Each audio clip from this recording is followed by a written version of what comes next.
Hello' everyone, আজি মা আৰু মই গৈছিলোঁ এখন মনসা পূজালৈ আৰু প্ৰত্যেকটো বছৰতে এই মনসা পূজাত আমি উপস্থিত থাকিবলৈ চেষ্টা কৰোঁ যদিহে একো অসুবিধা নহয়। এয়া গৈ পাই আমি ধুনীয়াকৈ চাকি বন্তি জ্বলালোঁ আৰু এইফালে আয়তীসকলে ৰাতিপুৱাই ধুনীয়াকৈ মাৰ কাৰণে পানী তুলি ৰেডি কৰি ৰাখিছে। ইমান ধুনীয়া লাগিছে দেখি পেলাই, নহয়নে? আৰু এইফালে মাৰ ওচৰত দিবৰ কাৰণে পাৰ, কোমোৰা, আলু, কচু আদি সকলোবোৰ বস্তুৱে এইফালে ৰেডি কৰি ৰাখিছে মাক দিবৰ কাৰণে।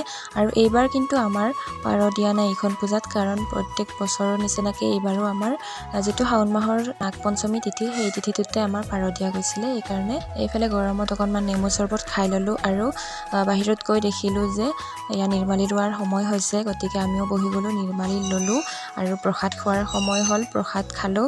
তাৰপাছত আকৌ মোৰ সৰু বাচ্ছা কিছুমান ক'ৰবাত গ'লে লগ পাওঁৱে নহয়, বহুত বেছি ভাল লাগে, বহুত বেছি মৰম লাগে। মাইনা এজনী লগ পাই তাইৰ লগত কথা পাতিলোঁ, সৰু টিকলু এটা লগ পালোঁ, তাকতো মোৰ ইমান বেছি মৰম লাগিছে। ঘৰত আহি পেলাইও তাকে ভাবিছোঁ, ইমান মৰম লাগিছে চাওকচোন এইটো।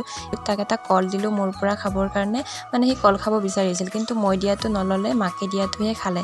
আৰু এইফালে ভাত পানী খাই আমি ঘৰলৈ বুলি উভতিলোঁ। আজিৰ ভিডিঅ'টোত ইমানেই আছিলে, বাই।